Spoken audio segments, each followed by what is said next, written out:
Hi everyone, welcome to let's chem. तो आज हम स्टार्ट करेंगे 10th स्टैंडर्ड की केमिस्ट्री का फर्स्ट चैप्टर पीरियोडिक टेबल। तो दोस्तों ये चैप्टर मोस्ट इम्पॉर्टेंट है क्योंकि यहाँ से आपके बोर्ड एग्जाम में क्वेश्चंस आने की प्रोबेबिलिटी मैक्सिमम होती है। तो इस चैप्टर को अच्छे से समझेंगे, इसमें आने वाले सारे कॉन्सेप्ट्स को अच्छे से समझेंगे, ठीक है। और दोस्तों चैप्टर शुरू करने से पहले मैं आप लोगों को एक चीज़ ज़रूर कहना चाहूँगी कि केमिस्ट्री को फील ज़रूर करिएगा, क्योंकि क्या है दोस्तों, जो भी चीज़ें हम केमिस्ट्री में पढ़ते हैं वो केवल बुक्स तक या फिर इस वीडियो तक ही लिमिटेड नहीं है। जो भी चीज़ें हम पढ़ते हैं वो एक्चुअल में हमारे सराउंडिंग्स में होती हैं, और अगर आप इन चीज़ों को रिलेट करते हुए चलोगे तो आपको बेटर समझ में आएगा, ठीक है। तो चलिए मूव ऑन करते हैं टॉपिक की तरफ और अच्छे से समझेंगे।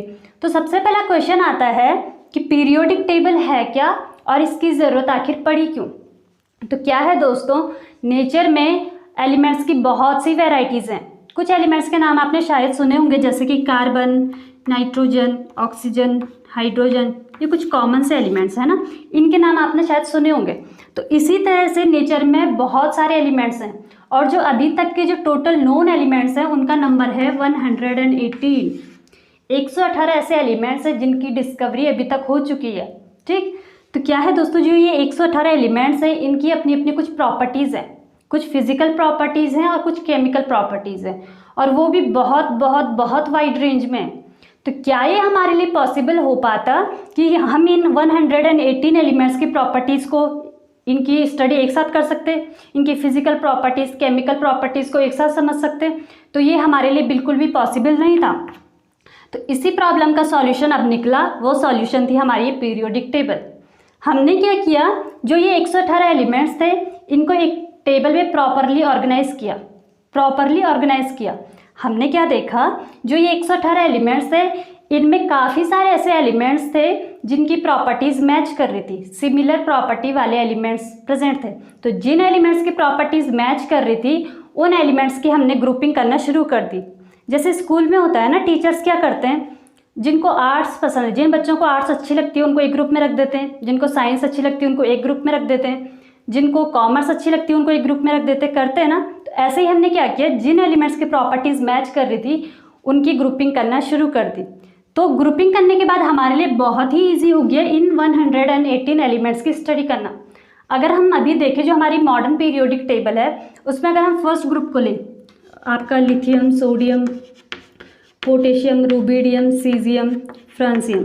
तो इन एलिमेंट्स को देखिए आप, इनको क्या है, एक ही ग्रुप में रखा हुआ है। क्यों रखा हुआ है? क्योंकि सारे एलिमेंट्स की प्रॉपर्टी सेम है। जैसे कि ये सारे के आपके मेटल्स हैं, एल्काइली मेटल है, ठीक है, सारे मेटल्स हैं इसलिए इनको एक ग्रुप में रखा है। जैसे दूसरा कहेंगे कि +1 वैलेंसी में रहना ये पसंद करते हैं, तो लिथियम भी आपका +1 वैलेंसी में रहता है, सोडियम भी, पोटेशियम भी, रुबिडियम भी, सीजियम भी, फ्रांसियम भी, है ना। तो सारे एलिमेंट्स क्या हैं, +1 वैलेंसी में रहना पसंद करते हैं, इसलिए इनको एक ग्रुप में रख दिया है। तो यहाँ से हमने क्या देखा, जो ग्रुप के फर्स्ट एलिमेंट की प्रॉपर्टी है वही ग्रुप के बाकी सारे एलिमेंट की प्रॉपर्टी है ना। तो अगर हम ग्रुप के फर्स्ट एलिमेंट की प्रॉपर्टी को स्टडी कर ले, समझ ले, तो हमारे लिए ईजी हो जाएगा बाकी सारे एलिमेंट की स्टडी करना, है ना। तो इसी तरह से साइंटिस्ट ने काफ़ी सारे ग्रुप्स बना रखे हैं, ठीक है। और अब हमारे लिए इजी हो गया इन टोटल 118 एलिमेंट्स की स्टडी करना, ठीक है। तो पीरियोडिक टेबल क्या है आपकी, जहाँ पर एलिमेंट्स को प्रॉपरली ऑर्गेनाइज किया हुआ है उनकी फिजिकल प्रॉपर्टीज़ और केमिकल प्रॉपर्टीज़ के बेस पे, ठीक। इतनी बात आई समझ में? तो चलिए ठीक है, अब देख लेते हैं कि क्या क्या थ्योरीज आई इस पीरियोडिक टेबल के लिए। काफ़ी सारे साइंटिस्ट ने अपनी अपनी थ्योरीज दी। तो सबसे पहले जो थ्योरी दी वो दी आपके J.W. डोबेराइनर ने। J.W. डोबेराइनर ऐसे पहले साइंटिस्ट थे जिन्होंने पीरियोडिक टेबल के लिए थ्योरी दी, और कब दी, 1817 में, ठीक। तो डोबेराइनर के टाइम पर क्या था दोस्तों, केवल 35 ही ऐसे एलिमेंट्स थे जिनकी डिस्कवरी हुई थी। रिसेंटली कितने, रिसेंटली आपके 118, उस टाइम पर केवल 35 ही एलिमेंट्स सामने आए थे, ठीक है। तो अब उन्होंने इन 35 एलिमेंट्स को क्लासीफाई करना चाहा।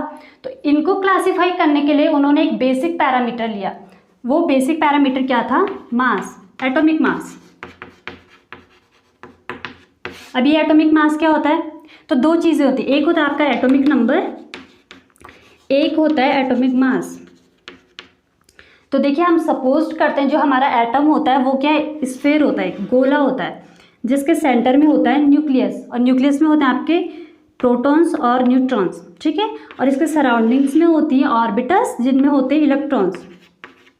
तो एटॉमिक नंबर क्या होता है, जो एटॉमिक नंबर होता है वो इक्वल होता है आपके नंबर ऑफ प्रोटॉन्स के। जितने नंबर ऑफ प्रोटॉन्स न्यूक्लियस में प्रेजेंट होंगे वही एटम का एटॉमिक नंबर होगा, ठीक है। अब एटॉमिक मास क्या होता है, जो एटॉमिक मास होता है वो होता है sum of protons and neutrons. Nucleus में प्रेजेंट प्रोटॉन्स और न्यूट्रॉन का जो टोटल सम होगा वो होगा एटॉमिक मास, ठीक है। तो डोबेराइनर ने क्या किया, एलिमेंट्स को क्लासिफाई करने के लिए जो बेसिक पैरामीटर लिया वो लिया एटॉमिक मास। अब उन्होंने क्या किया, इन 35 एलिमेंट्स को उनके एटॉमिक मास के इंक्रीजिंग ऑर्डर में रखना शुरू किया। इंक्रीजिंग ऑर्डर में, इंक्रीजिंग ऑर्डर मतलब कि सबसे हल्के से सबसे भारी तक रखना शुरू किया। जैसे सबसे पहले बहुत ही लाइटर, फिर लाइट, हैवी, हैवियर करके इस तरीके से उन्होंने एलिमेंट्स को रखा, ठीक है। अब जब उन्होंने ऐसा किया तो उन्होंने क्या किया, इन एलिमेंट्स की 3-3 के ग्रुप बना दिए। इन एलिमेंट्स को 3-3 के ग्रुप में डिवाइड कर दिया, इनको कहेंगे हम ट्रायड्स। तो जब ऐसा किया तो इन्होंने एक लॉ दिया, जो लॉ था law of triads.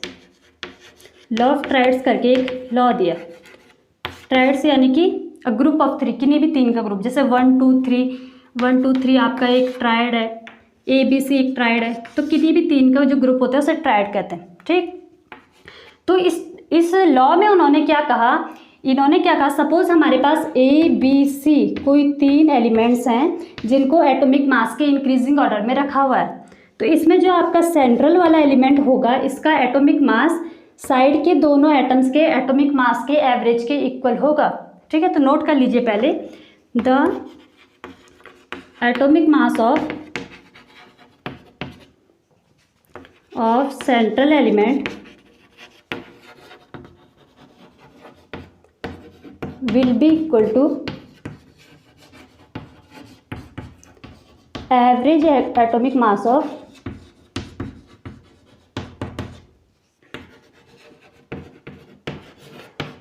two side atoms।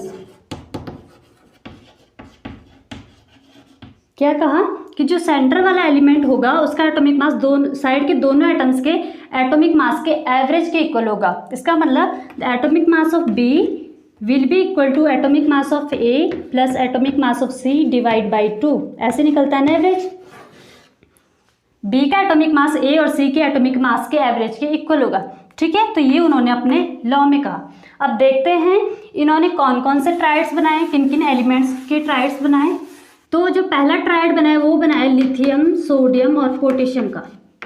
इन्होंने इनका एक ट्रायड बनाया और इनको इनके एटॉमिक मास के इंक्रीजिंग ऑर्डर में रखा हुआ है, ठीक है। तो देखते हैं जो लिथियम का एटॉमिक मास होता है वो होता है आपका 7, सोडियम का होता है 23 और इसका होता है 39। तो क्या कहा कि जो सोडियम का एटॉमिक मास होगा वो लिथियम और पोटेशियम के एटॉमिक मास के एवरेज के इक्वल होगा, ठीक है। तो चलिए हम करके देख लेते हैं। Atomic mass of sodium will be equal to atomic mass of lithium plus atomic mass of potassium divide by 2। कितना आ रहा है, 23। आगे 23 जो किसका एटॉमिक मास है, सोडियम का, ठीक है। अब ऐसे इन्होंने एक दूसरा ट्रायड बनाया, वो बनाया कैल्शियम, स्ट्रोंशियम और बेरियम का। इन्होंने इनका भी एक ट्रायड बनाया, इनको भी इनके एटॉमिक मास के इंक्रीजिंग ऑर्डर में रखा हुआ है। तो देखते हैं कैल्शियम का जो एटॉमिक मास होता है कितना होता है। कैल्शियम का होता है 40, स्ट्रोंशियम का होता है 87 और बेरियम का होता है 137। तो atomic mass of strontium will be equal to atomic mass of calcium plus atomic mass of barium divide by 2।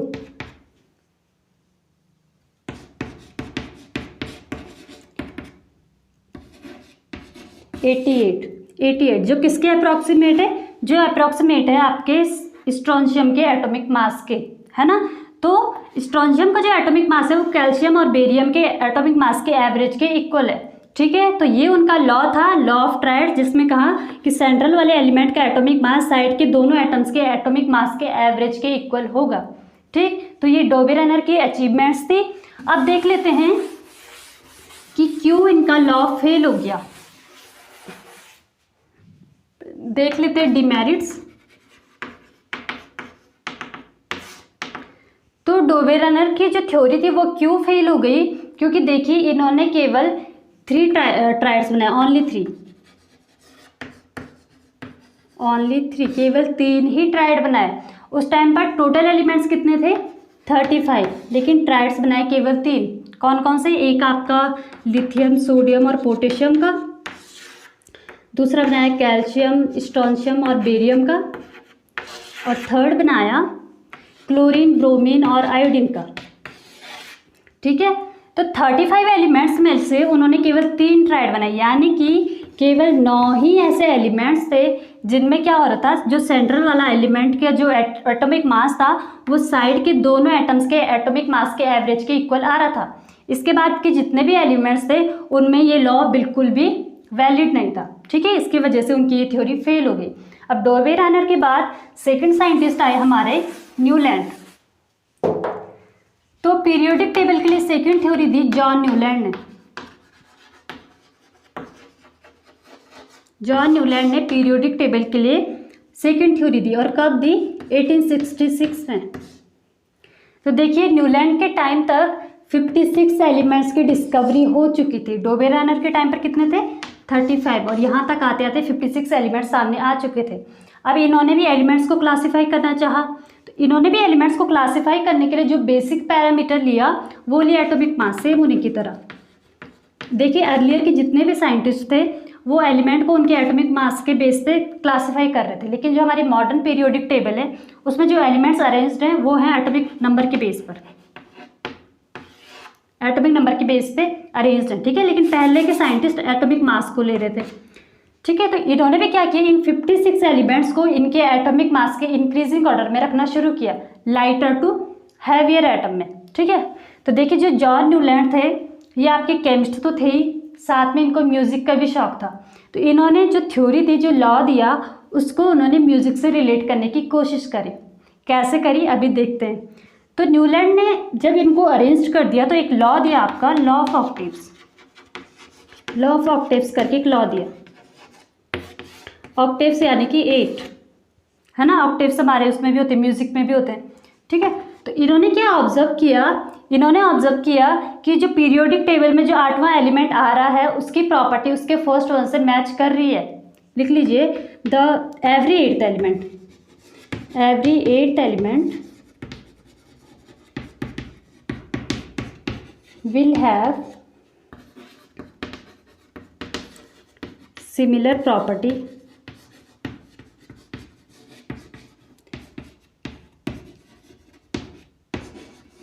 to their respective first। इन्होंने क्या कहा कि पीरियोडिक टेबल में जो आपका 8वां एलिमेंट होगा, कहीं से भी शुरू करने पर जो आपका 8वां एलिमेंट होगा उसकी प्रॉपर्टी उसके फर्स्ट वन से मैच करेगी, उसके रिस्पेक्टिव फर्स्ट से मैच करेगी। जैसे कि 1 2 3 8, तो जो ये 8वां एलिमेंट होगा इसकी प्रॉपर्टी फर्स्ट से मैच करेगी, इन दोनों की प्रॉपर्टी सेम रहेगी। ठीक है, ये कहा। तो इन्होंने इस लॉ को क्या किया, म्यूजिक से रिलेट किया। कैसे, देखिए म्यूजिक में हमारे ऑक्टेव्स होते हैं ना, सुर होते हैं हमारे सा रे ग म प ध नि सा। तो देखिए जो आपका 8वां सुर है सा, वो फर्स्ट वन की तरह क्या कर रहा है, साउंड कर रहा है, सा सा कर रहा है ना, 8वां सुर फर्स्ट की तरह साउंड कर रहा है। तो यही कहा जो 8वां एलिमेंट की प्रॉपर्टी होगी वो फर्स्ट से मैच करेगी। ठीक है, तो देखते हैं अगर हम लें एलिमेंट्स को, लिथियम, बेरिलियम,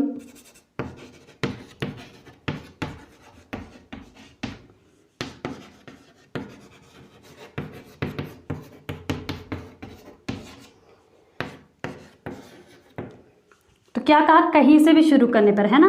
तो अगर हम लिथियम से शुरू करते हैं, क्या कहा कि कहीं से भी शुरू करने पर 8वें एलिमेंट की प्रॉपर्टी उसके फर्स्ट वन से मैच करेंगे। तो 1 2 3 4 5 6 7 8 सोडियम, इसका मतलब जो सोडियम की प्रॉपर्टी होगी वो लिथियम से मैच करेगी। तो जी हाँ, ये बिल्कुल सही बात है, दोनों क्या है, मेटल है, दोनों की प्रॉपर्टी सेम है। ठीक, अब अगर हम बात करें कार्बन से, तो 1 2 3 4 5 6 7 8, जो सिलिकॉन की प्रॉपर्टी होगी वो कार्बन से मैच करेगी। तो ये बिल्कुल सही बात है। तो अगर हम फ्लोरीन से शुरू करें, कहा ना कहीं से भी शुरू करने पर, तो 1 2 3 4 5 6 7 8 फ्लोरीन आ गया। तो जो क्लोरीन की प्रॉपर्टी होगी वो फ्लोरीन से मैच करेगी। ये बात भी बिल्कुल सही है, दोनों नॉन मेटल आइटम से डाई एटॉमिक मॉलिक्यूल फॉर्म करते हैं, है ना। तो ये उन्होंने अपने लॉ में बताया कि 8वें एलिमेंट की प्रॉपर्टी उनके फर्स्ट वन से मैच करेगी। ठीक है, अब इन्होंने इतनी सारी बातें बता दी, फिर भी इनका लॉ क्यों फेल हो गया, क्या क्या लिमिटेशंस आ गई, तो देखते हैं।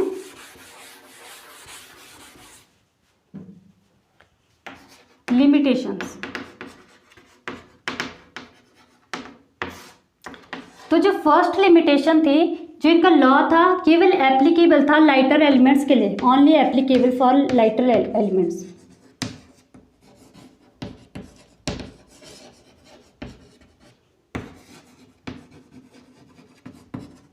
अप टू कैल्शियम, फिर से लिख देती हूँ मैं यहाँ पे लिथियम।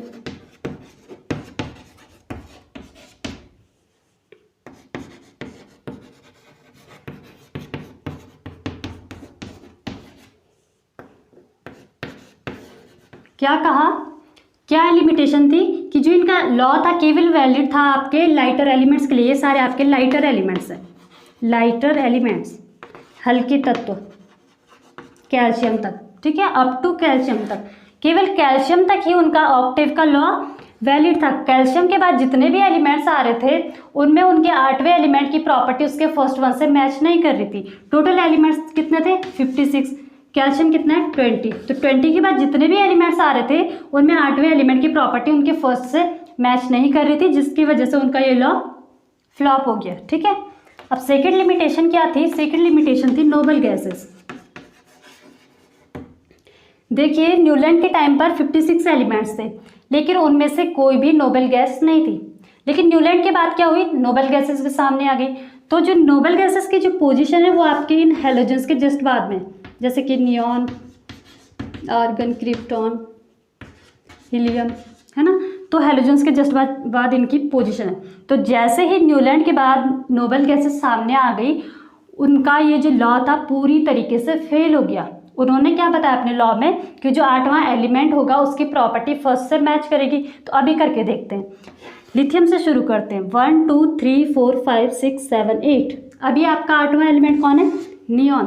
तो क्या लिथियम और नियॉन सेम है, नियॉन और लिथियम की प्रॉपर्टीज मैच करती हैं, तो बिल्कुल भी नहीं करती। नियॉन की आपकी गैस, नियॉन है एक इनर्ट गैस है और लिथियम है मेटल। तो क्या मेटल और गैस सेम है, बिल्कुल भी नहीं है। अगर हम यहाँ सोडियम से शुरू करते चलिए, 1 2 3 4 5 6 7 8। आर्गन, तो क्या आर्गन की प्रॉपर्टी सोडियम से मैच करती है, बिल्कुल भी नहीं करती। सोडियम एल्काइली मेटल है, आर्गन है एक इनर्ट गैस। ठीक है, इसके आउटर मोस्ट शेल में 1 इलेक्ट्रॉन है, इसके आउटर मोस्ट शेल में 8 इलेक्ट्रॉन है। तो बिल्कुल भी प्रॉपर्टी मैच नहीं करती। इसका मतलब कि नोबल गैसेस के आने के बाद उनकी जो थ्योरी थी वो पूरी तरीके से फेल हो गई। ठीक है, so this was all about today's class. आज हमने क्या क्या देखा कि पीरियोडिक टेबल की शुरुआत कहाँ से हुई। सबसे पहले हमने देखी डोबेरेनर्स थ्योरी, उनकी लिमिटेशंस, फिर हमने देखी न्यूलैंड्स थ्योरी और उनकी लिमिटेशंस। अब नेक्स्ट क्लास में हम डिस्कस करेंगे Mendeleev's theory, Dmitri Mendeleev's theory, और उसके बाद देखेंगे मॉडर्न पीरियोडिक टेबल।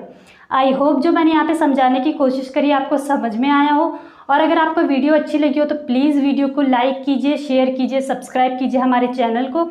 और अगर आपको कुछ भी डाउट्स हैं तो आप कमेंट बॉक्स में ज़रूर पूछिए। मिलते हैं नेक्स्ट क्लास में, तब तक के लिए take care, thank you so much for watching.